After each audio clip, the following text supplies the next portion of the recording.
कुरान से दूर, खुदा से गाफिल की ज़हनी हालत की अल्लाह ताला ने देखिए सूरह नूर में कैसी उम्दा तस्वीर कशी की है। साहिल की रोशनियों से दूर, गहरे समंदरों में एक बेचराग कश्ती, गहरे स्याह बादलों ने चांद सितारों की रोशनी से भी महरूम करके तारीकियों को मजीद गहरा कर दिया है। गहरी मौजों के दरमियान तह दर तह अंधेरे, और इतने गहरे कि मुसाफिर अपना हाथ देखना चाहे तो न देख सके। यूं रोज बरोज बढ़ती फिक्री तारीकियां उसके इर्द गिर्द फैली रोशनियों को निगलकर उसके इर्द गिर्द अंधेरों का जंगल मजीद बढ़ा रही हैं और गोया वो मुकम्मल अंधेरों में घिर गया है। और यही खुदा से गाफिल, अमली तौर पर सहरा में भटकता वो मुसाफिर बन गया है जो अपना ज़ादे राह गुम कर बैठा है। ये भी खुदा से दिए गए ज़ादे राह तौहीद और फितरत के खैर और शर के शऊर को खो बैठा है, और अब ये कीमती मता खोने के बाद मंजिल का पता खोकर गोया कटी पतंग बन गया है या बेपतवार कश्ती। माल, दौलत, जायदाद, औलाद की कामयाबी, शोहरत, समाजी मर्तबा जैसे बेशुमार शराबों के पीछे दीवानावार भागते भागते एक दिन ऐसा आता है जब मौत का फरिश्ता उसे लेने आता है तो भले वो दुनिया का खुशनसीब तरीन इंसान हो, उसकी आखिरत की बदनसीबी का तसव्वुर भी नहीं किया जा सकता। अल्लाह ताला ने कुरान में इरशाद फरमाया कि जो शख्स ये हकीकत पा गया कि इस कायनात का एक बनाने वाला है, उसे यूं समझिए उलझी हुई डोर का सिरा मिल गया। अब उसकी सारी गुत्थियां सुलझ जाएंगी। फर्ज कीजिए आप घर से कहीं जाने के लिए निकले, रास्ते में हादसे में सर पर लगने वाली चोट के नतीजे में चंद लम्हों के लिए आप भूल गए कि आप कौन हैं, कहां से आ रहे हैं, कहां जाना है। आप अपनी बेबसी और बेचारगी का जरा तसव्वुर तो कीजिए। ऐसे में कोई आपको ये सब याद दिला दे तो आप उसके किस कदर शुक्रगुजार होंगे।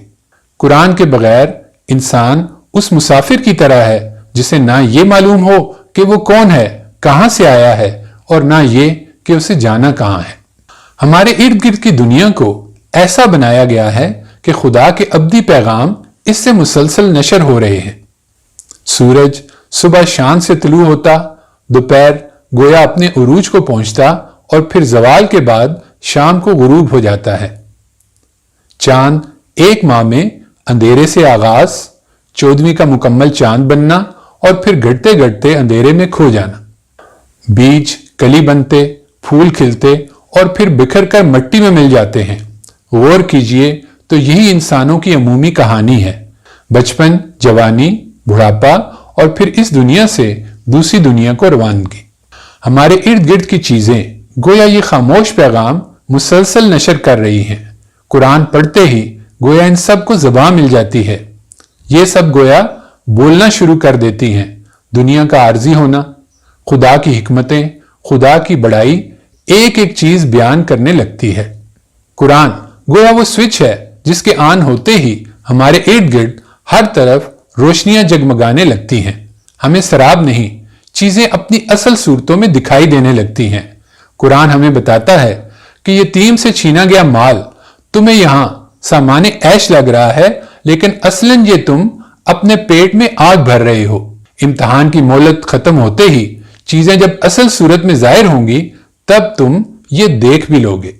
किसी की नाजायज जमीन हड़प करने वाले को 7 जमीनों का तोक क़यामत के दिन पहनाया जाएगा। ज़कात ना देने वाले का माल जब सांप की शक्ल इख्तियार करके उसे डसने आएगा तब वो जानेगा कि इस दुनिया में वो कुरान के बगैर रोशनी होते हुए भी अंधेरों में था।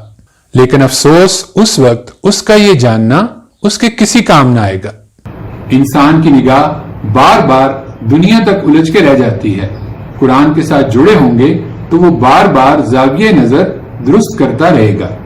अल्लाह ताला का मोहब्बत से लिखा हुआ खत अगर बंदा खोलना तक गवारा न करे तो उसका खालिक से मोहब्बत का दावा कहां तक सही है। फिर मालिक ने तो हिदायतनामा इसलिए भेजा कि वो इस दुनिया को भी बेहतर बनाए, मगर अफसोस वो दुनिया और आखिरत दोनों जाया करने पर तुला हुआ है।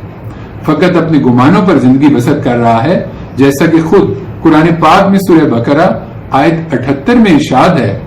और इनमें ऐसे अनपढ़ भी हैं जो किताब इलाही का कोई इल्म नहीं रखते सिवाय झूठी आरजुओं के और फकत ख्याली तुक्के चलाया करते हैं। क्या ये अफसोस की बात नहीं کہ ہمارے پاس واٹس ایپ، فیس بک اور دیگر بے شمار مصروفیات کے لیے تو وقت ہے۔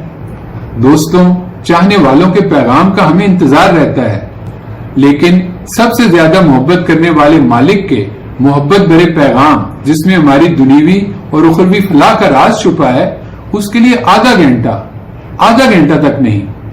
اللہ تعالیٰ ہمیں قرآن پڑھنے، سمجھنے، عمل کرنے اور دوسروں تک پہنچانے کی توفیق عطا فرمائے۔ آمین۔